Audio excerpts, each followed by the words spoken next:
pretties, welcome to Vivsville. I'm not sure how different my sound's gonna sound. That was redundant. But I've recently redone my setup here. I bought a new computer and a new a microphone because I didn't have one before. And so we're trying something new. Also, we're trying something new today. Today I'm going to go over all my spreadsheets with you guys, which I've been told they're a little much. They're a little too extreme. So please don't judge me. Like, seriously, please do not judge me for them. But before we get started, please do not forget to like and subscribe so you may become a resident of Vivsville. If you hear some growling noises, that is my baby girl Athena, and she's here with us today. That's all I gotta say. Alright, like I said, please do not forget to like and subscribe, and let's get started. So this is my makeup inventory. Pretty self-explanatory, I feel like. I have it broken down by face, eyes, and then lips is at the bottom. So brand, collection, if there's one, there's not always one, and then the actual name or shade of the item, if it's a full size or Mini Deluxe or sample size. I like to write that down. I also like to write, it's a short description of what it is. I'm like being really self-conscious about this microphone, so if I make some weird noises, I'm sorry. I like to put the price of the item, the year it was purchased, and lastly, if it's part of any project pans and what those dates are for that project pan. Also, I color code each project pan. Sorry about that, guys. It's my baby girl. There she is. She's done. So business partners in cream, deck of panning, winter project pan everything, and you'll see that as well. I also have these right here in red. This means that they are not cruelty-free items, and I do want to get them out of my collection. And also, if you see this a light green color on only the first square right here, that means that I've hit pan on those items. And if they have a comment on it, it means that I haven't shown you guys in an official video of new pans, and that's how I keep track of those so that I can show them to you guys. Also, if you watched my previous video that I posted on Saturday, then you will see that I do like to categorize my makeup in green, yellow, or red categories. That way I know what are my problem areas. And so, for example, in my face, blush and highlighters are the problem areas. Blush being yellow, highlighters being red. And single shadows is obviously red, and so is eyeshadow palettes.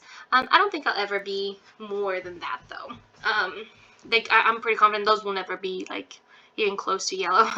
And then lips, I would like to get all my lips to green, and I think that's actually doable for me, so we'll get there eventually. And then my nail polishes, and then here it keeps track of the entire my makeup collection, what it's worth. Okay, palette breakdown. There's a lot to talk about here, so let's just get it down to it. So first, I have it divided by brand. So you have Los Angeles all right here at the top, and then it shows you the oh my god, lost my train of thought, the name of the palette, and then how many pans are in that palette. And then here I actually have the number of the actual individual shadow plus its name, and then my description of what that shade looks like, which is not always accurate.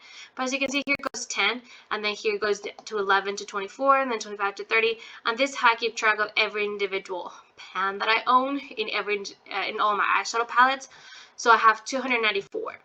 Also, something to note is when one is green like this, it means that I've hit pan on it. That's what that means. Alright, so let's move on over here to the side, because this is where I have my single shadows as well, except if they're in green, it means I've hit pan on them. So here, for example, we have 294 total pans in palettes and 55 total in single pans, making it 349 total pans that I own of eyeshadow. And then here I've hit 7 pans in my palettes, and I've hit 9 pans on my single shadows, making me at 4.58% of pan percentage that I have on my eyeshadow collection, which is real low. An unrealistic dream for me in the very, very, very future would be for me to be able to be at 25 to 30%. I think that would be really cool. If I could ever get it to 50, I'll be a happy camper, but I don't know that we'll ever be there. But for now, I'm enjoying this. Then eyeshadow color breakdown. I got this idea from Jessica Lee. Because she was doing this thing where she was going through all of her eyeshadows and seeing how many shades she had of every particular color. I recently saw Sarah Rose do the same thing. I'll leave their channels down below. But Sarah recently did this just because she wanted to see what it broke down to. I can honestly say I am not 100% sure where this specific color categories came from. I know I took inspiration from somebody else. I just don't remember who that is.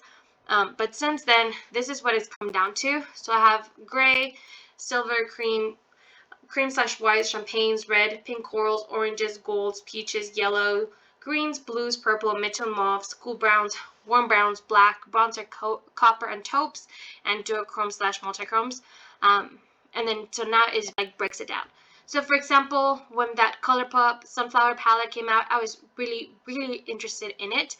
However, I came into my little spreadsheet over here and I was looking at my yellows and I'm like, well, I have 13 yellows. Do I really need it? And then I looked for some, what did I look for?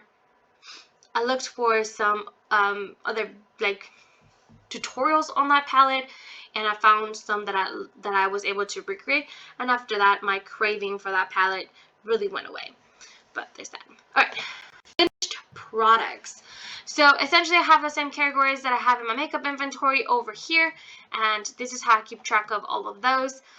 Here I have every item that I've kept track of since I started this, which is back in 2018, and it was in the middle of 2018, so this is obviously not accurate. But here are every product I've ever finished, and I just copy and paste it in.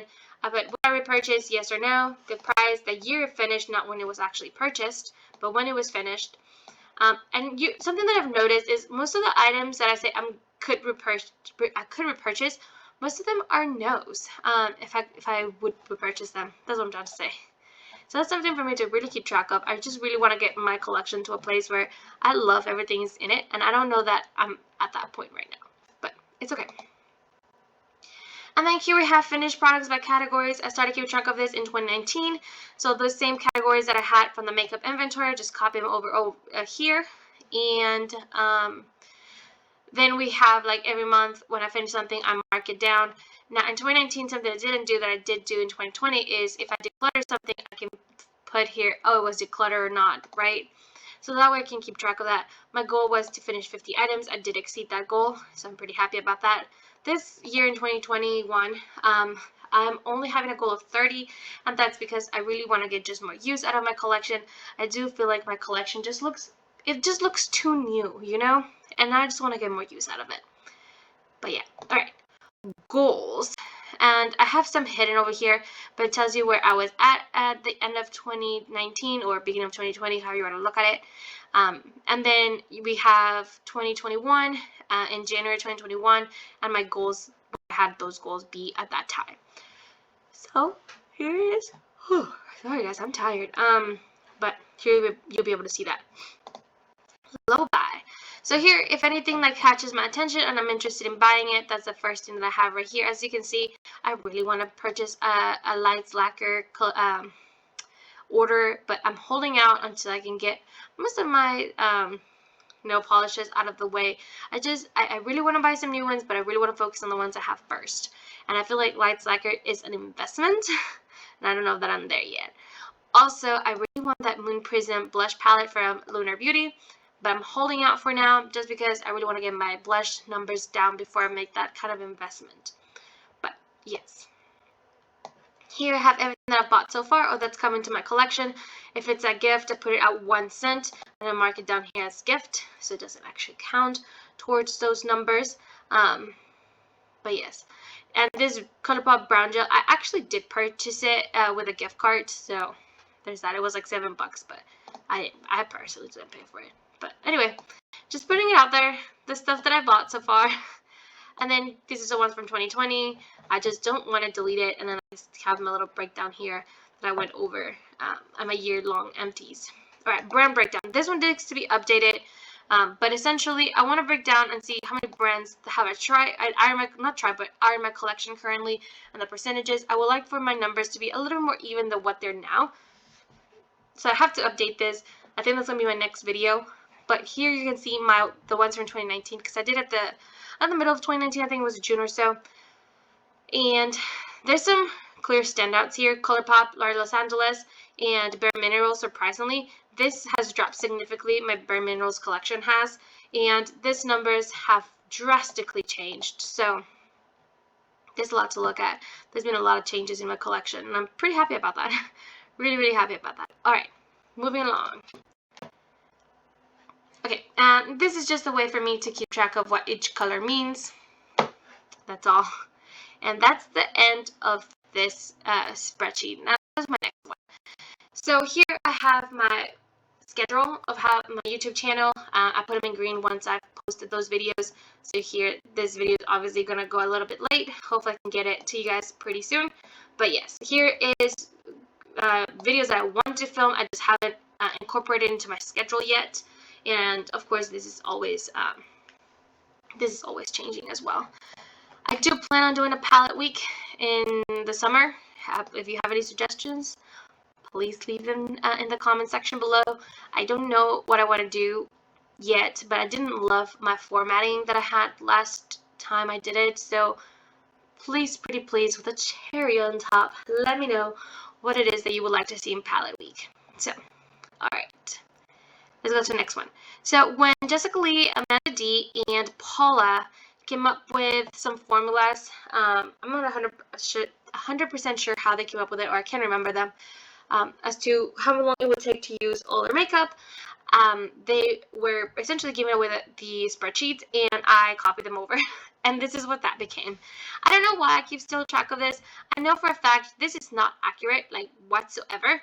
But yes, I do keep track of it still. So according to this, I have 20 years worth of eyeshadow. So you know, fun. Blush, I am supposedly at 11. I know for a fact this one is not accurate at all. I don't know if it's gonna work, but let's try it. Yeah, I don't know if it's because I'm recording, the formula is not updating or something, but there's that. See, it's not updating, I guess, while I'm filming.